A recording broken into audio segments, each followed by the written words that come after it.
Hello, I'm Alex Datcher. I play Ensign Tait from Star Trek The Next Generation, and you're listening to Trek Untold.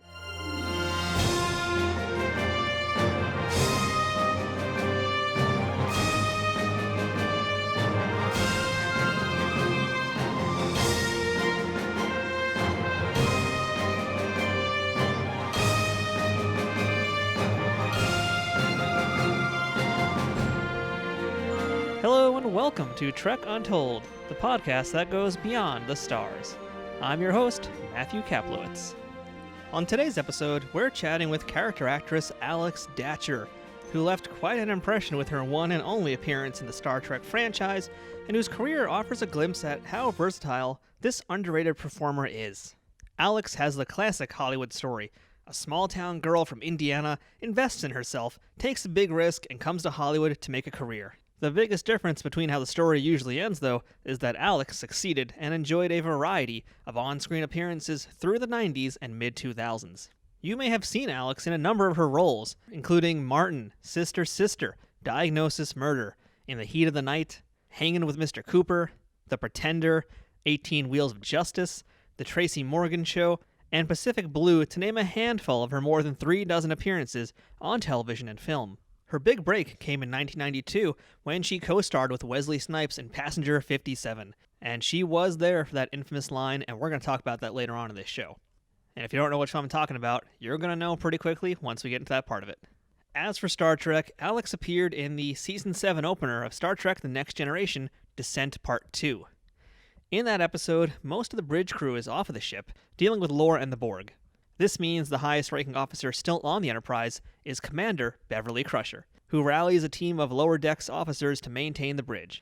Alex played Ensign Tait, a recent graduate of the Academy whose quick thinking saved the entire ship. And by the way, she was given a first name later on in the Starship Creator video game, Xandra, and it's unfortunate her character never returned because based on how the episode turned out, it really seemed like she would. Alex has been in a diverse range of productions, from sci-fi to comedy to drama and even martial arts schlock. And we're going to talk about all of it today on Trek Untold. Before we jump into our interview, I want to remind everyone to follow us on Facebook, Twitter, and Instagram at Trek Untold. And that's all one word, no spaces. You can also support this show by visiting patreon.com/Trek Untold. If you want to check out some of our merch and put Trek Untold on a shirt, hoodie, mug, sticker, or something else, head on over to teespring.com/stores/Trek Untold to proudly display how much you like this podcast. And if you do happen to get some Trek Untold merch, go ahead and tag us on social media and let us know you got it. We'd love to see it.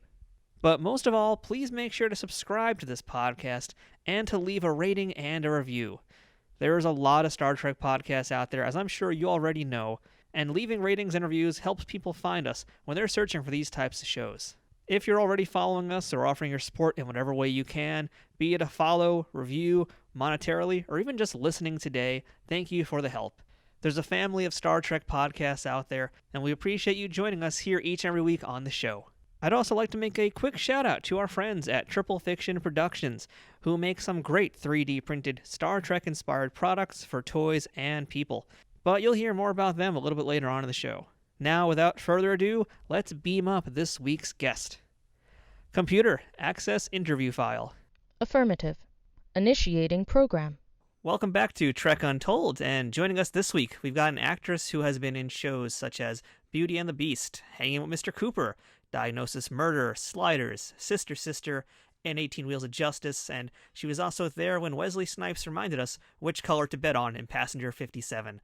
But you guys today might remember her best as Ensign Tait from Star Trek The Next Generation, and that person is Alex Datcher. Alex, how's it going today? Hello, Matthew. It's going well. How's it going with you? It's going great. I'm glad we could connect and talk about Star Trek and all sorts of other highlights throughout your career. We got a lot of ground to cover, but I got to ask you the first question I like to ask all my guests, and that is, Alex, what is your earliest memory of Star Trek? Oh, you mean pre-acting on the show? Yeah, pre-acting on the show, growing up or whatever it was. What's the first thing or earliest memory you have of Star Trek as being a thing? Oh, wow. Probably from my brother. I was never a Trekkie. And I remember the show coming on, And I thought, well, this is strange, but I loved watching Nichelle. I just thought she was beautiful. Here's this woman of color. I'm like, oh my God, someone who looks like me is on this TV show. That's pretty cool. And I always wanted to be an actor since I was, a little wee child. So it was cool to see her. But my brother is the one who actually fell in love with the show and became the Trekkie. So through him, I got excited about the information and about the show. Oh, that's great. So that was, I don't know, that was pretty early on before I even had any inkling that I might be on the show. Yeah, it's interesting that you mentioned that seeing Nichelle was kind of inspiring to you, because that's the same story we've heard from Whoopi Goldberg, and I'm sure many other actors and actresses, people of color who have seen that, are inspired the same way. So it's just amazing how much she did in that role. It really is. She broke a lot of barriers for us. And it's fascinating because if you're not used to seeing someone on television who looks like you, you're taken aback, and all of your little energy balls light up when you see someone. And you think, oh my God, this is fascinating. I could possibly do that one day. So yes, I can see why everyone else would be fascinated by seeing her and excited as well. So you were born in Chicago as Cynthia Alex Datcher, and you mentioned that ever since you were a little kid, you wanted to be in acting. But I'd like to hear a little bit more about you growing up as that little kid. What got you towards professional acting? Well, my background, I just was, any other child watching television and fascinated by it. And I loved watching television shows. And I remember watching Diane Carroll. I thought she was beautiful. She was gorgeous. It was fascinating. She came out of this little tube, and she made it exciting. And I thought, this is something that I want to do. So I think I must have been, 12 or 13 when I decided this is what I want to be in showbiz. I want to be an entertainer. And I was already involved in dance and doing anything else creative that I could possibly do. So from there, watching more television and having my creativity stoked in school, it just furthered my need or grasp of wanting to attain that goal of being an actress. And so when I went to high school, I did plays. When I went to college, I did plays. After college, I immediately found a studio that I could work with, an acting studio. Became a student of the craft, even more so. That's probably the level, besides being in college, where most actors professionally grow. And from there, it just took off. It was like, get an agent, walk the pavement, do what you can, send out your pictures, your resume, and pretty much sell yourself and see if you can get someone to say, hey, I like you enough to represent you. Grab any of the plays that you can. I did a lot of plays, in Los Angeles. Whatever I could do to hone my craft, I did it. And just hope that somebody would see me, and I would ask people to see me. And so then from there, it just took off. I got an agent who actually, here's what's interesting, who said, you remind me of Nichelle. And I was like, really? From Star Trek? That was really sad. I was like, this must be kismet. And so then she just started promoting me. And lo and behold, I started doing little movies at the time and got Passenger 57 and just started doing a lot of guest stars and other movies from there. Now, when you attended acting school, is that in Chicago, or at this point are you in LA? No, I was never raised in Chicago. I was raised in Indiana, and then we moved out to Los Angeles. And Los Angeles is where I went to acting school. And which school was that? That was, it was a couple of schools. I went to, you're going to tax my brain now. That's what we do. Yes, it was in, the teacher is long gone now. Oh, God, let me think of his name. In Beverly Hills Acting School. And then there were two that were really instrumental. I went to a number of them, but one was the Beverly Hills Acting School. And then there was another one in the Valley, and that was, I cannot think of his name or the name of the school. It'll come to me later. It'll come to me later, but it was also another great one. So what's it like then for you? You're a girl from Indiana. She comes to L.A. and you're going to acting classes now in Beverly Hills and all over the place. Is that a bit of a culture shock for you? Well, California was a culture shock for me. It was, the houses looked like adobe. I was like, oh my God, these people living in, out in the desert, are they living in Alaska? What's going on here? I wasn't used to seeing those type of homes. I came from, it was brick, and we had siding in Indiana. And I see it in California now, but when I first came out, I didn't recognize anything. So it was unusual for me. And then it was sunny all the time. Who knew? Yeah. It's like, what do you mean it's not raining? It's not, you don't have snow. This is crazy. And my mother's like, yeah, you're not going to freeze to death during the winter. We are moving out to California. And so we got here. It was like, yeah, the whole thing was a culture shock to me, but it was beautiful. I thought it was gorgeous. I wasn't used to the stucco siding, like I said, but it was still gorgeous. And so, yeah, it was a culture shock. So do you remember what the first professional gig for TV that you got was? Yes, I do. That was Young and The Restless. I had one or two lines on Young and The Restless, and I thought, oh my God. My whole family had everybody watch for that one line. I think it was Mr. Jabot will see you now, because it was Jabot Cosmetics. It's funny how you remember certain things and other things escape you. That I remember. That's going to be something I guarantee you never forget. Yes, Jabot Cosmetics. Mr. Jabot will see you now. Something like that. It was like really fast. And my whole family's like, oh my God, there you are on TV. I'm like, yeah, I'm not even sure that was a great line reading. But it was great. Yeah, that was my first professional gig. That's a pretty big gig to book, though, for a first-time thing. I mean, just to be on a soap opera kind of set. I mean, again, talking about culture shock, what's it like for you just first time being on a TV set and it being one with such a legacy as that soap opera has? Oh, it was so exciting because if you will recall, I don't know if you do or not, depending on your age, but back in the day, that was the biggest thing going. I mean, you would go to college. I go to college and people would, hey, I have to take my soaps. I have to stop and watch my soaps. There was nothing like it. There was nothing dramatically as intense as a soap opera at the time. The other drama shows were nice and they were cool and they were fun and you had Mannix and you had all those, but you didn't have something that continued and kept your imagination and kept you wanting to see what was going to happen. You didn't have that except it was soap operas. Now we have them in our drama series and even in our comedy series, and we've got modern day soap operas. But back then, that was the best thing going. So it was like a big deal. I used to watch them all the time. It was Young and The Restless, All My Children, General Hospital. Oh, sure, that was like a major thing to get on the soap opera. Another show I want to talk about that was very early on in your career was also Beauty and the Beast with Ron Perlman and Linda Hamilton. What do you remember about that show? That must have been an interesting one to work on also. It was fun. It was really nice. I had such a great time on there. They were just sweet, kind people. Just kind people.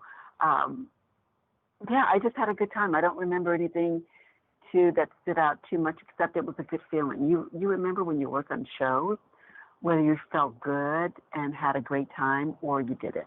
And that was one of the ones that it was nice. It was just a really nice show. Everyone was really genuinely sweet and kind. Now, did you get to interact at all with Ron Perlman or Linda? I think Ron Perlman came over and said hello to me. I don't remember on the show if we actually acted together or not, but I do recall talking to him. Linda, I do not, but I do recall talking to Ron Perlman, and he just seemed really cool. Was he in full makeup at that point, or was he out of makeup? Here's what I kind of recall is that we were in the makeup chair. And I think because he had to be in there for a while. Oh, yeah. And he was just a really nice person to talk to. He was just cool. Oh, that's great to hear. Guy. You made your film debut, I believe, about 2 years later in Rage and Honor alongside Cynthia Rothrock. It's Honor. Oh, my God, Rage and Honor. Yeah, I'm going way back here. That was with Cynthia Rothrock, Richard Norton, and another fellow Trek alumni, Brian Thompson. I'm a fan of Cynthia Rothrock's movies also. So, and if you're an action movie buff out there, you can't not like those movies, and I think this is one of the more memorable ones. It's a lot of fun to watch. You were Hannah the Hun, who eventually makes Cynthia and Richard fight each other. That must have just been a real fun place to work on, and I imagine also just a very fast-paced set. What can you tell us about that movie, making that? That was so much fun. So much. We had such a great time. I had a great time. It was my first movie, so I was, come on, everything's electric at the time. It's your first film. I got hired to play this major part, or what seemed major to me. It probably wasn't for the film, but it seemed major to me. And I was the leader of a female gang. It was comically fun, done so well. And to watch Cynthia fight, it was the coolest thing. It was just great. I loved watching the fight scenes. But yeah, I had it was a joy. That was such a joy. That was done here not here, but that was done in Los Angeles. And I think one of the downtown areas at the location. And it was just a cool shoot. Really, Cynthia was nice. Everyone on there was nice. No problems that I can recall at all. You had a front row seat for that fight scene between Cynthia and Richard, at least on screen you did, in that arcade where you guys had the big battle scene with them. Do you remember much about how that was filmed and how that scene took place? 'Cause it's, a pretty long, important fight scene to the movie. It's also a pretty wacky one, seeing how it ended up looking on film. Do you remember anything about that fight scene? God, that's so good. I do not. I do not. I just remember both of them were really nice people. And I remember that I was fascinated watching them, because number one, I didn't realize how long it took to do fight scenes. I mean, I don't know if it took like 3 or 4 days, but it took a long time. Just the choreography to get that fight. So that was fascinating to me. And then to see them actually fight and have to take pauses in between. You're talking about people who actually knew their craft, right? So when you're usually fighting, of course, everybody understands, it's a continuous motion. But when you have to stop for each take, your momentum is broken. And then you have to draw yourself back and get back into it again, take after take after take. And they were great sports. I tell you, they were great sports. They would laugh. They would have a good time. I think once in a while, someone would connect, and you had to go, "Oh, sorry." It was like one of those things. And I would be like, "Oh, wow, that looks so real." Because I'm a lover of film and television, I buy into all of it. I just buy into it. I just suspend belief, because it's like watching the movie itself, as if I'm not watching all the behind-the-scenes things. But it was exciting. That's what I remember about it. So in that same year that came out, which is 1992, I think you were in another film, which most fans could probably remember you best from. That was Passenger 57 with Wesley Snipes. You were there for some great moments in that film. How did you land that role? Passenger 57. I auditioned. Just auditioned. I remember they were auditioning a lot of people. The casting director, whose name escapes me right now, but I just adored him for years and years and years to come.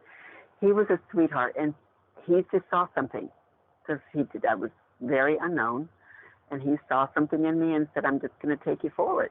And this was going up against people that had been working professionally for years. Actually, I think I went up against someone that I admired as an actor and watched growing up in soap operas. So I thought, wow, this is pretty cool. And so I just continued the auditioning process and ended up with me and Wesley auditioning in front of Stan. Was it Stan? I think it was Stan. Was it Stan? It wasn't Stan. What was his name? Oh, God, the producer, big-time producer. In his office on the lot. So I knew it was really close. I didn't know how close. I'm thinking, if I'm actually auditioning with the actor who's going to be doing this, which is Wesley Snipes. Oh, yeah. In the producer's office. So this means I got a good chance of getting it. Mm. And I don't know if I was the final person to audition or if it was me and someone else. And I found out later, because Wesley told me it was me and someone else. but yeah, then I ended up getting it. So it was like, it was a blast. It was great. So how was your rapport with Wesley the first time you met him and had to do that audition with him? Stellar. I could never say anything bad about him. He's just the best. He was genuine, giving, generous from the moment I met him. He helped put me at ease, said, don't worry about it, you got this, just, you can chill, we can do this a couple of times. He was fantastic, and working with him was the same thing. I think, there might have been an issue about something, and Wesley's like, what's going on? You okay? Do you need me to take care of you? I was like, well, I'm worried about this. He goes, don't worry about it, I got it. He was just fantastic. There was nothing. Yeah, I could never say anything negative about him. I adore him to this day. He was one of the great partners that I worked with. Now, I'm just curious because, I understand that sometimes actors will try to get the job they're playing in a movie in real life so that they get a better understanding of things. And I'm just wondering, did you actually try to become a flight attendant to research this role? No, I did not. What's really interesting is that I already was a flight attendant. Really? Yeah, I had been a flight attendant before that role. The job, as I was studying acting, I was flying. Oh, wow, that's a pretty great job to have. Yeah, it was pretty cool. Well, what made it even more of a particularly wonderful profession, if you will, is that at the time I flew for a couple of airlines, but the main one I flew for was called NGM Grand Air. I'm sorry if you hear the train. We flew from Los Angeles to New York only, and we were all first class. Oh, that's a nice flight to have. Yeah, it was on a 737, and they had taken out the seats.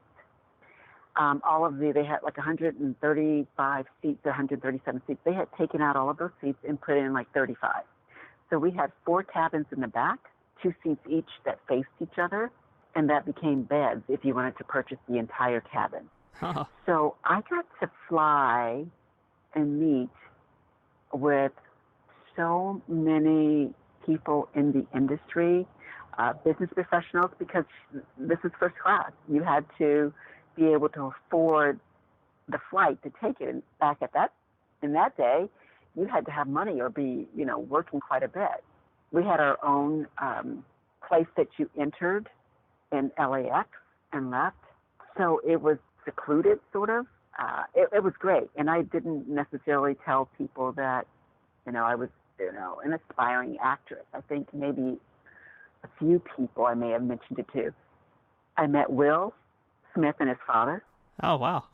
Yeah, I don't know that Will remembers that, but I ended up working with him doing some other things later on, not in acting. I met Oliver Stone. Ooh, wow. Who did end up bringing me in for an audition, and I didn't get it, and I was like, bummed. There were so many people, Diana Ross, Eddie Murphy, Mary Tyler Moore, Madonna, O.J. Simpson, quite a few people on the plane. So I would be working as a flight attendant, and I would get auditions. And I would come off the plane, and my coworker friend would race me to my auditions. I would change in the car, and he would read with me as much as he could before I had to go in for an audition. It was fantastic. Yeah, that's the legit Hollywood. That's the legit Hollywood hustle right there. Yeah, that was a hustle. You had to do. And so when I got Passenger 57, we were sitting down for the first reading. They didn't know. And that's no, you don't tell them that this is what I did, so this is what I get to, I should be great for the role. No, that's not what your acting is based on, right? That's not what you study for. But when we're sitting and doing our first read-through, I had to say I think I said it to the director, this is not how the fuselage is made on this plane. And he was like, how do you know? I said, because this is what I used to do. I did this. I was a flight attendant.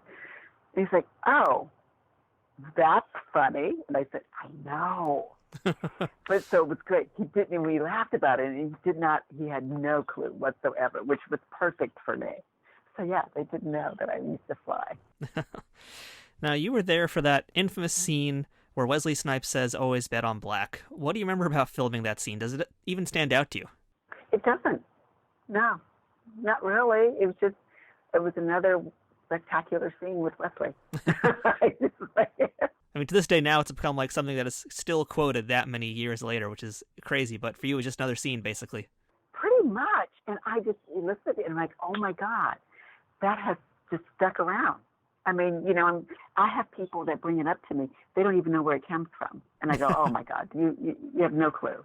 You're repeating something. You have no clue where it came from. Let me just tell you where that came from. So, give the writer and Wesley some credit for that. So not long after that, you were also in just one other TV movie I want to talk about before we jump into Trek talk, and that's the Perry Mason TV movies, or at least one of the Perry Mason TV movies, because there was so many of those. But you were in the movie Telltale Talk Show Host, which also had Barbara Hale, William R. Moses, who you did a scene with, and also Regis Philbin. Like, come on, Regis Philbin's in this movie. I know. And you also got to share the screen a little bit with Raymond Burr, I believe, towards the end in the courtroom of the movie. We've spoken with folks like Carl Held, in fact. He was actually on the original Perry Mason show as a recurring character. He had a lot of great things to say about Mr. Burr. So I was just curious about your experiences working with Raymond Burr. I didn't interact with him a lot, and I was a bit starstruck because, I mean, come on, I grew up watching Perry Mason. So the fact that he was still doing the shows was just, that was just the biggest little gift for me. So, I mean, I interacted with him very little, as you say, in that one scene. But I just was watching him. I would just watch and soak it up and say, how does this man do this? How did he continue going for all this time?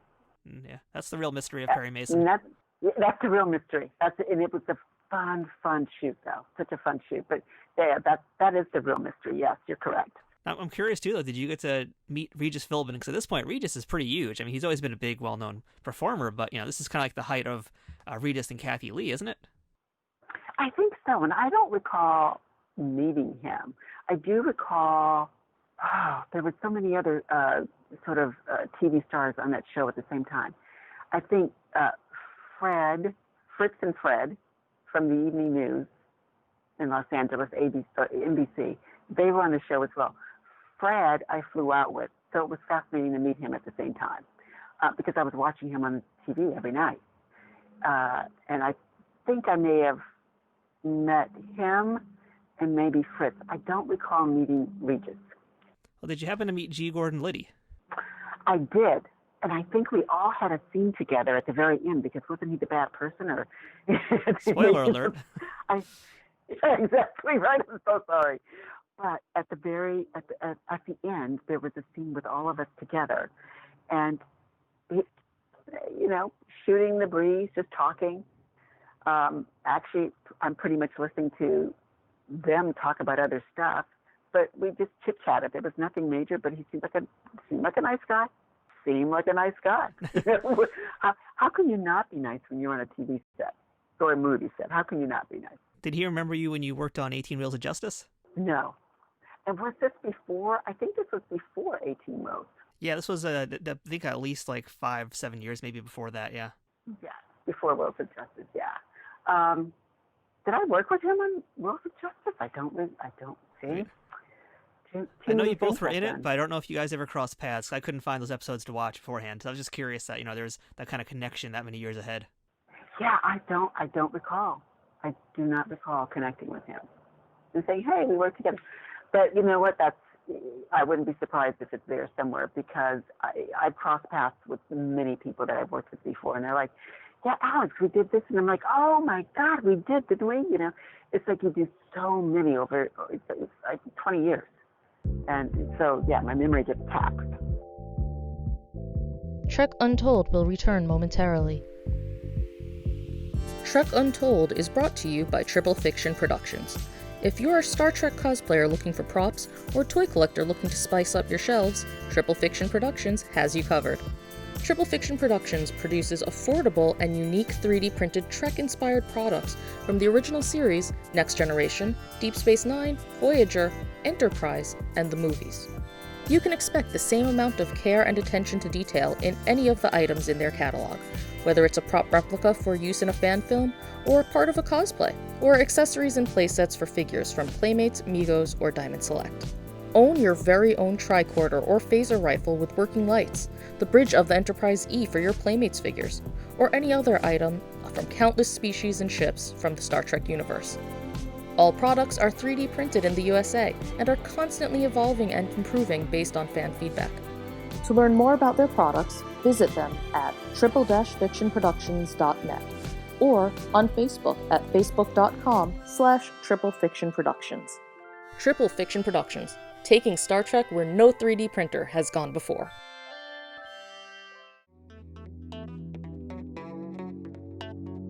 What's going on, everybody? It's your girl's favorite artist, Josie's boy. And I'm Alexis A. McCoy. And we are the hosts of Call Me When It's Over.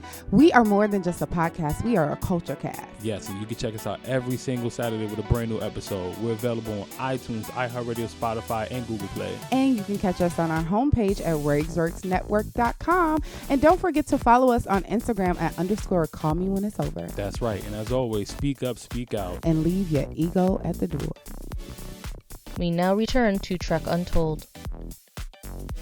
All right, so Alex, let's go ahead and jump into 1993, and that is your appearance in Star Trek The Next Generation as Ensign Tait in Part 2 of Descent, which was the Season 7 premiere. So can you tell us how you got cast for that? Was that an open casting call as well, or were you called in specifically to audition for that? Well, would you say open? What do you mean by open? That's a good question, because I'm just an outsider here looking in, so I would imagine... Okay.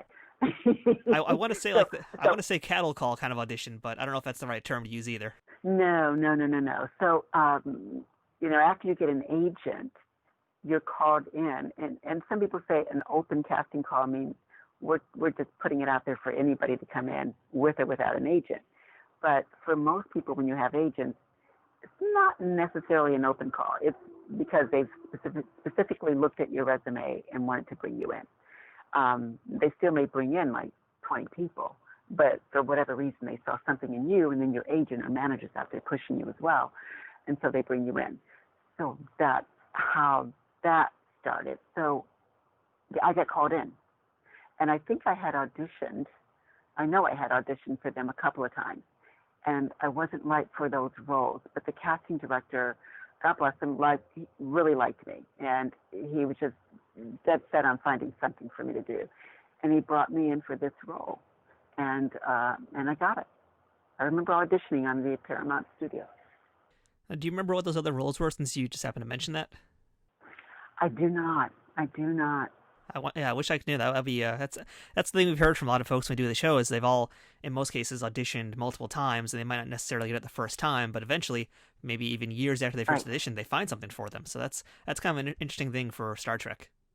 Yeah, and it's I think it's a testament to the casting director, because when they see something in you and they like you and they like the work that you've done, but you weren't right, they will bring you back, versus saying, oh, they're not good, let's just keep moving and never bring them back again. So it was really great to have him do that, and they just saw that you would work hard. So it's a great thing. So what do you remember about your first day on set for this shoot? First time seeing the bridge of the Enterprise and wearing the uniform. What was that like for you? And how jealous was your brother? He was really jealous. Well, I walked on the set and I was like, oh my God, wow, look at that. I'm actually on the set here. I was just in awe. I mean, it's Star Trek. You just think, oh my God, this is Star Trek. So yes, I was fascinated, and I didn't get to work with, with LeVar or some of the other stars, but it was still great. I still just was, and I saw them walking around in uniform, and at the craft table and at lunchtime. I was starstruck because it was like I'm actually on the set of Star Trek, and I actually get to say some lines, and then I would panic because I have to say some lines, and pretend I know what I'm talking about. So yeah, it was great. And it's unfortunate that you're on the bridge and you're not really interacting with Patrick Stewart or Jonathan Frakes or LeVar, as you mentioned, but you basically have the bridge to yourself along with a few other lower decks crewmen and Gates McFadden, who's basically taking command of the Enterprise while everybody's dealing with what's happening on the planet with Lore. But yeah, what's it like working with Gates McFadden? How is she?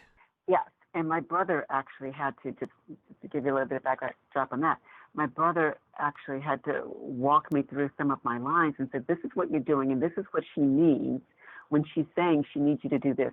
And then he would give me an analogy. It's like, just think of it like this. You're in a game, and I'm like, oh, my God, this is like great. So it was really pretty fascinating, and he helped me understand exactly what she was trying to accomplish. I mean, I interacted with her, but we didn't really talk very much.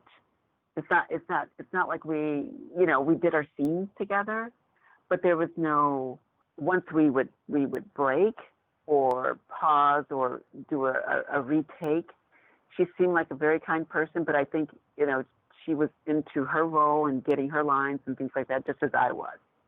And it could have been more so about me just trying to make sure I got my lines right. But she seemed like a very, very kind person. So how did you like wearing the uniform? We've spoken to a lot of folks who are on Next Generation, and we've heard mixed opinions on how comfortable they were. Some folks would say they'd ride up. Others were okay with it. How did the costume feel for you? I liked it. It's a good fit? I thought it felt good. I thought it was a good fit. I thought it felt good. I liked the way they did my hair, my makeup. Oh, yeah, your hair was amazing in that episode. I felt like it was pretty cute, right? Yeah. I thought I could do this. If they would just bring me back again, I could do this. So no, I didn't have any problems with it. So you also got to do some space acting as well, which is when the ship gets hit by things and you have to jitter around as if you've just been blasted for real. I'm just curious what kind of instruction they give you for doing that type of thing. And I remember that was trying, I have to tell you. I was like, what? Am I doing this right? I got to shake myself. It was, God, if I can recall, it was like you're going to get hit. I don't know if someone would clap their hands or make a noise or whatever they would do. And you would have to, like do a jolt, like you're shaking. And then it's shaking as I'm trying to type at the same time. And I'm like, okay, does this look real? I don't know if this is right. It was just different. I just tried to keep up with everybody else. And as long as the director wasn't coming over and saying, you're not doing it right, then I felt I was okay. Yeah, this episode was directed by Alexander Singer, who I think he got some really great looking shots on the bridge in particular. Do you recall anything about working with him besides the space acting? I do not. And that's probably a good thing, which means, when directors let you do your thing and they speak to you very little, it's usually a good sign. It means you're doing a good job. When they have to give you lots of directions, that's when you go, okay, I'm maybe not quite getting what they wanted. But that's, I think, what directors want. They want you to come in and just do whatever you did in the audition, which is become that character, take it over so I don't have to give you too much besides stage direction. So what I kind of liked about this episode in particular with your story was that how basically the majority of the crew is off ship and Beverly Crusher is in command and it's brought in a lot of the lower decks folks like yourself, like Lieutenant Barnaby, who was played by James Horan. He was the lieutenant who sat next to you and kind of, you guys had a little bit of a spat during the episode. And also Tracy Lee Coco was there, another former guest of the show. So, getting to work with all those folks, was there a kind of camaraderie on set for all you guys together? Not really. I recall that the set wasn't, I wouldn't say tense, but it wasn't, relaxed. It wasn't Hannah the Hun. It wasn't,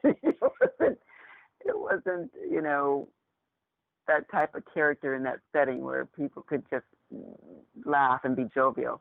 I mean, you had some serious stuff happening, and I think people were expected to hit their mark, do their thing, because it was a well-oiled machine. Yeah.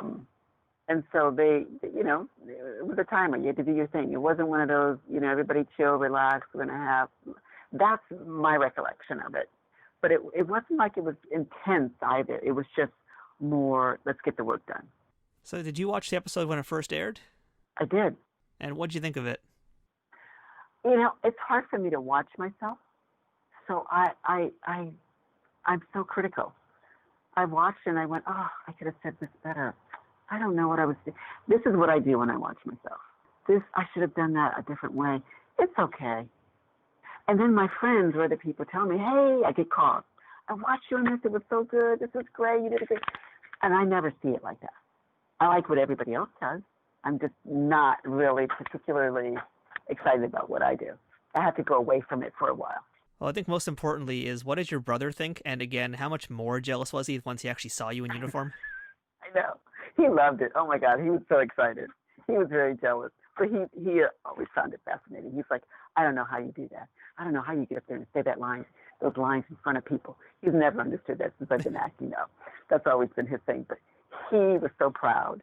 He was just extremely proud because he loved it. He just loved it. He's like, you were fantastic, sis. It was the best. I was like, he goes, you saved the day. I go, I did save the day, didn't I?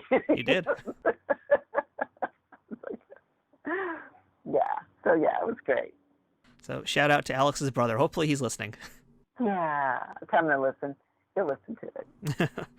So did you ever audition for any other parts on Star Trek after this appearance, or was there any discussion to bring Ensign Tait back? No, unfortunately. That would have been great. Not that I know of anyway. If they did have some discussions, it didn't, roll down to me.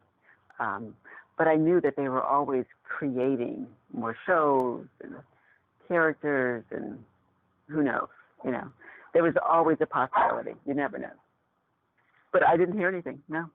So after Star Trek, you of course had many, many other appearances in other shows, including Diagnosis Murder, Sliders, The Pretender, The Steve Harvey Show, Good Behavior, Hanging with Mr. Cooper, a personal favorite of mine, in fact, Sister Sister, and many, many more. But I wanted to ask about your appearance on Martin in particular, where you played a pool shark, and you pull off some pretty slick shots there. So I'm curious if you were that good at pool in real life, or if that was something they taught you for the episode, or if they just pulled in a stunt person to take those shots for you. I would love to say I am a pool shark, and I am that good in person. That good. But alas, no. No, not at all. That actually was, they pulled in a pool shark. For sure, a professional to do those shots. Not me at all. I wish I was. That was so. I had such a delightful time. Yeah, and you got to work with a lot of great comedians throughout your career, like Martin Lawrence. You were with Sinbad. You got to be on In Living Color. You got to work with Steve Harvey and Mark Curry. Right. So yeah, I mean, you've been in so many great sitcoms. What was the most fun you had ever on a set? God, the most fun.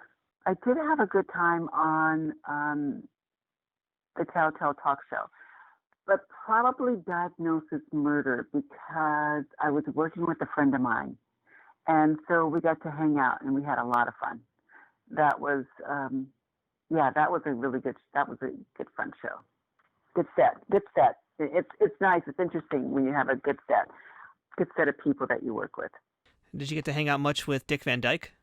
No, I did not. But he's, I'm a big fan of his. Yeah. But I'm a big fan of his. So I like just watching him. I was like, oh my God, Mary Tyler Moore, the Dick Van Dyke Show. That was like, so just to see him, it was really cool. He was nice. He was a very kind man, just as I pictured he would be. So according to IMDb, who we know from the past that their site is not always the most accurate, but according to IMDb, the last credited role you've been in was The Jokesters from 2015, and they show nothing else beyond that. So are you taking a break from acting? Are you retired from acting? Or is IMDb just way behind? No, I actually took a break from acting, and looking forward to getting back into it. I don't know how much acting I'm going to do, but definitely getting into the creative end of it, such as like writing and producing. But I will probably do a little bit more acting. I don't know that's where my focus is right now, but I look forward to getting back into it. No, that's correct. I've taken a break. So during this break, what have you been doing for yourself, and what would you like to be doing once we get through this coronavirus craziness? Oh my God, it's so crazy. So right now, I have been just working on my creative writing projects that I'm doing on my own. So taking care of doing those, and then I have partners that I work with, and we have items that we're working on together and producing together and coming up with ideas. And now this just stopped us. This whole pandemic put us sort of in a quandary. And so we're sort of isolated doing our own thing and talking at the same time, but it's not the same as when we would get together.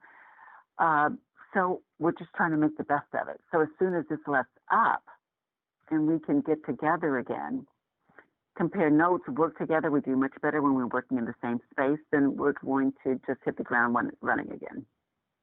Looking forward to that. I am so looking forward to that. I know they started working again, shooting, but I think they may have put some things on hold again. And it's one of those things where you just go, this is crazy. How many people are out of work right now? So as I look through your resume, I see that there's a lot of shows you worked on that were helmed by people of color. And, doing a lot of TV in the early 90s especially, I feel like there's a lot of almost a revolution to get more of those types of shows out there on television. And there was just a lot more of them also. But I'm curious, even with those shows, what kind of struggles have you faced as a person of color in Hollywood? Well, I'm sure it's no different than, everyone else has faced. It's just a few roles. So here's an instance. For instance, when I've gone out for guest starring roles on certain shows, I would see someone that I would compete with who has been in the business for 15 or 20 years. And I would say, how are we competing for the same role? Mm. And we were, because there just weren't a lot out there, especially when they wanted a specific Black person, a specific Black character, a female character, that could be a mother, a grandmother, a judge, or whatever. It would run the gamut. She's this age up until this age. I mean, it's what it used to be. And I've seen the industry go through waves. So when I worked on those TV shows that were helmed by, Black comedians who became actors, or probably were actors at the same time as well, it's a wave. They come and they go. And now I think it's big again because we have so many channels. We have so many channels and so many other avenues for people to work in, which is fantastic. It's really great. My agents would try to push me to audition for roles that were not necessarily casting a Black person. So I was lucky in that sense, and I'm sure other actors, agents would do the same thing to try to get people to open up their thought process. Sometimes it worked, sometimes it didn't. Star Trek is a big proponent of that, because they would bring you in for a character. You didn't know what the character looked like. Yep. You didn't have to be any specific, race, which was wonderful. So they were probably at the forefront of that, breaking those barriers. And then it was just, you would go as much as you could. My agents would push me. I'd go, try to change people's minds. And, and I would get seen, which was great. Sometimes I get the role, most times not. But you don't think about that. I never thought about that. I never dwelled on it. It was like, if it's for me, it's going to happen. Next, on to the next one. Yeah, outside of the show, I've spoken to a lot of actors, people of color as well, who have talked about doing roles that are oftentimes stereotypical. They're kind of put into this one type of role. Like, I did a documentary short, in fact, about stunt professionals here in New York City, and one of the folks he spoke to, he talked about how so many of the times the character he auditions for is thug number 1, thug number 4, that kind of stuff. And I don't know how it is for women in particular, but women, people of color. But I mean, do you ever, or have you ever had to audition for some roles that just felt like they were completely wrong, just stereotypical, but that's what was sadly there for you? Oh, sure. The prostitute. Hmm. It was like, I really don't want to do this. This is not the role I want. It's not necessarily that, playing a prostitute is bad. It's just that when you would watch movies and TV shows, and the majority of them were Black, you're just like, I don't want to continually foster that stereotype. We can mix it up a little bit. That would be great, because let's face it, you've got ladies of the night of all colors. The rainbow. They are all colors. It's the oldest profession known to man. So, for Black people, we're very cognizant. I was very cognizant of that fact. I didn't want to do it. I've auditioned a couple of times for it. And that's what I did I was a detective, but I played a prostitute. I went undercover in the Telltale. But, yeah, I didn't. I think I auditioned maybe a couple times for a prostitute. It was not what I really wanted to do, but I was also trying to stay open as an actor. I say, I'm an actress. I can do whatever. I can do, but in the back of your mind, you're like, I just really would rather not push that. I didn't have too many things that I felt like insecure about, because I felt like as an actress, or an actor, you should be able to play, any role. But you're also cognizant of the fact that you want to further, positive image of your race, especially in a country where you didn't see a lot of positive images. So you wanted to it was in the back of my mind, as I think it is probably in a lot of Black Americans' minds, or it was back then for sure. So, Alex, what was the toughest day you ever had on a film or television set? Let me also say one of the best shooting sets that I ever had was Passenger 57, because we shot that in Florida. I made friends with Elizabeth. We used to hang out. Elizabeth Hurley. I was Elizabeth Hurley. Friends with Wesley. We hung out. Friends with Bruce Payne. We hung out. It was really a great set. And, we're shooting in Florida. It's beautiful. Elizabeth and I went horseback riding. It was just really wonderful. So that was probably one of the best, if not the best set I've ever worked on. I worked on a television show that it wasn't horrible, but let's just say when I walked in, there was such tension on the set. You could just cut it with a knife. That old adage, you really could. And the lead actors weren't unkind, they just weren't friendly. And I felt so awkward. I was like, okay, I just say to myself, I'm not sure what to do here.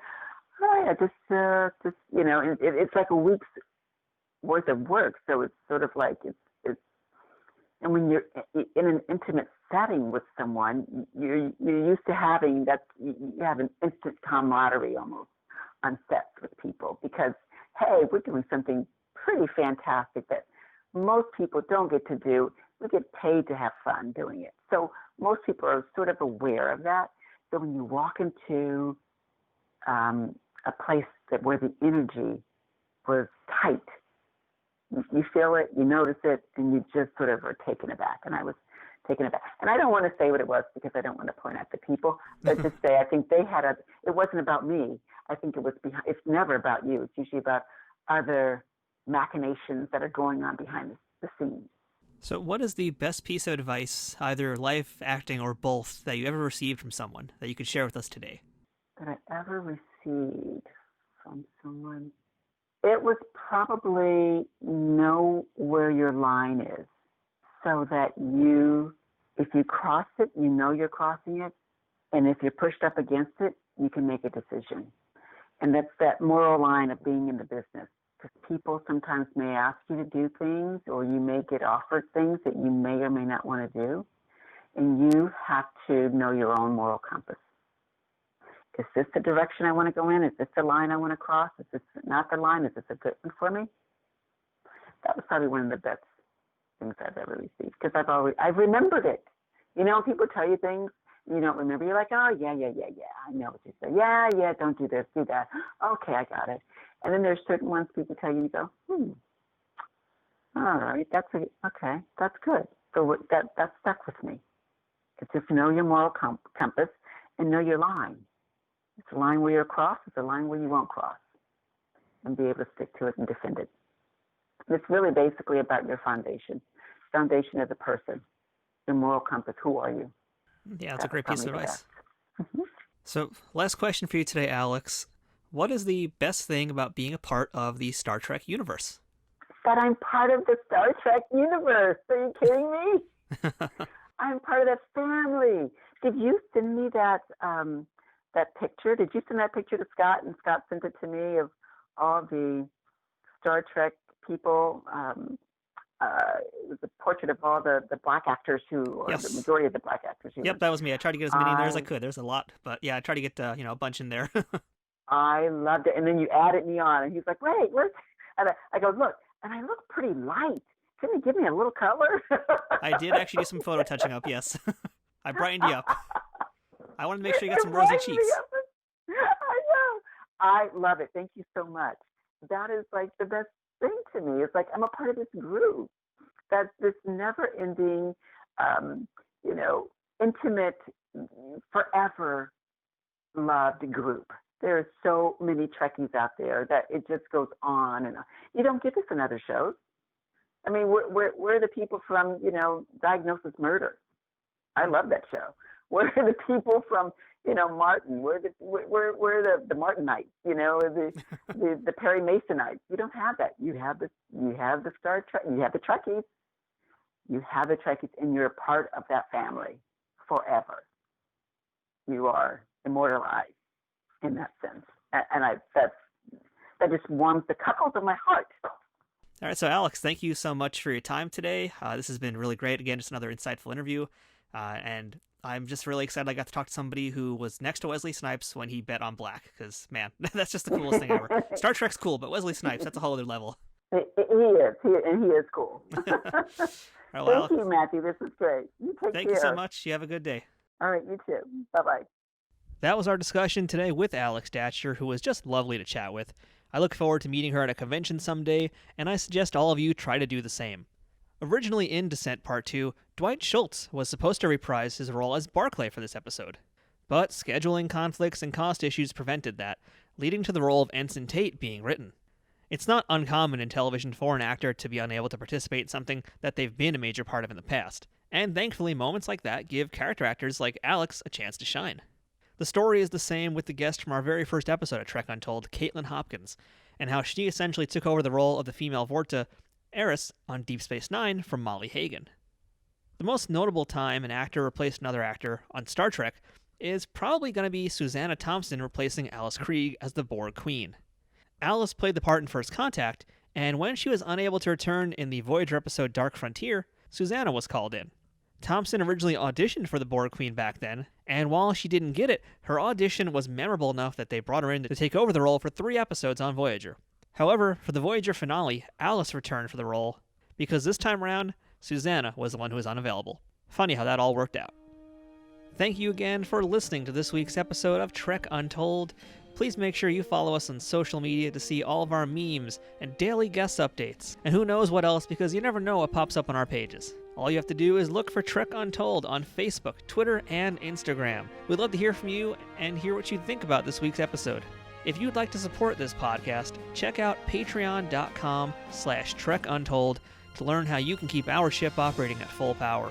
You can also check out some of our merchandise at teespring.com/stores/TrekUntold. That's TEE spring.com. That includes shirts, stickers, mugs, phone cases, and a whole lot more. But most importantly, if you haven't already, please subscribe to this show and give us a review and rating on iTunes or wherever you listen to it. If you enjoy what we do here every week on this show, please give us a 5-star rating and review. It's the best way to make new listeners discover this podcast and help us grow. Once again, I'd like to thank our sponsor, Triple Fiction Productions, and shout out to Scott Ray for setting up this interview. If you'd like to book this week's guest for a convention appearance or an autograph signing event, email Scott at scottray67@aol.com. If you'd like to send us some feedback, suggest a guest, would like to be booked on the show, or are interested in sponsoring us, email me at trekuntold@gmail.com. Once again, this has been Trek Untold. I'm Matthew Kaplowitz, and until next time, fortune favors the bold.